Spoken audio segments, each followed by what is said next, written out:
বাংলাদেশের অন্যতম ঐতিহ্যবাহী শিক্ষা প্রতিষ্ঠান কুমিল্লা ভিক্টোরিয়া সরকারি কলেজ, তবে সময়ের সাথে হারাতে বসেছে জৌলুস।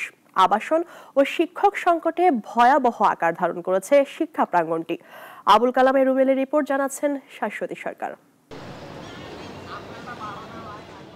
১২৬ বছরের ঐতিহ্যবাহী কুমিল্লা ভিক্টোরিয়া সরকারি কলেজ দেশের অন্যতম খ্যাতনামা শিক্ষা প্রতিষ্ঠান।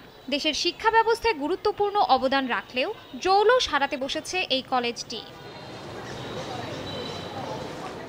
বর্তমানে উচ্চ মাধ্যমিক অনার্স ও ডিগ্রিতে প্রায় ২৯,০০০ শিক্ষার্থী পড়াশোনা করছেন এখানে। তবে শিক্ষার্থীর অনুপাতে নেই শিক্ষক, নেই আবাসন ব্যবস্থাও।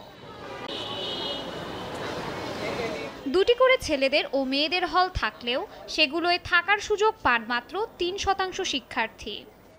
আমাদের বর্তমানে এই ঐতিহ্যবাহী কলেজটি যদি ২৯,০০০ প্রায় ৩০,০০০ স্টুডেন্ট এখানে রয়েছে, কিন্তু আবাসন সর্বোচ্চ ১০,০০০-এর মতো রয়েছে। আমাদের হলগুলোতে শিক্ষার্থীর তুলনায় আসন সংখ্যা খুবই সীমিত। মাননীয় শিক্ষা মন্ত্রণালয়ের কাছে আমরা আবেদন করতে চাই যে আমরা যারা নজরুল হলে অবস্থান করে আমাদের অসুবিধার কথা বিবেচনা করে আমাদেরকে খুব দ্রুত একটা নতুন আবাসস্থল তৈরি করে আমাদেরকে সমস্যা থেকে সমাধান দিবে আর কি। আবাসন হলগুলোতেও রয়েছে সংকট। বর্ষায় পানি ঢুকে পড়ে ভিতরে, মশার উপদ্রব যেন শিক্ষার্থীদের নিত্য সঙ্গী। শিক্ষক সংকটও কলেজের বড় সমস্যা। ৩৪০ জন শিক্ষক থাকার কথা থাকলেও কর্মরত রয়েছেন মাত্র ১৭০ জন। এর মধ্যে সরকারি নিয়োগপ্রাপ্ত মাত্র ৩২ জন, বাকিরা অস্থায়ী বা বেসরকারি। আমাদের ১১ কলেজের যে প্রকল্প, সেই প্রকল্পে ইংরেজি বাংলা ১৮ জন করে, আর অন্যান্য বিষয়গুলো অনার্স মাস্টার্স যেগুলো আছে সেগুলোতে ১৬ জন করে শিক্ষকের একটা চাহিদা দেওয়া হয়েছে।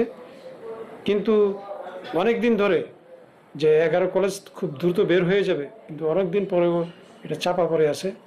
উচ্চ মাধ্যমিক শাখার নেই কোনো প্রশাসনিক ভবন। ২৫ বছর ধরে বন্ধ কলেজের জিমনেশিয়াম। পরিত্যক্ত পড়ে আছে অধ্যক্ষের বাসভবন। শাশ্বতী সরকার, নাগরিক।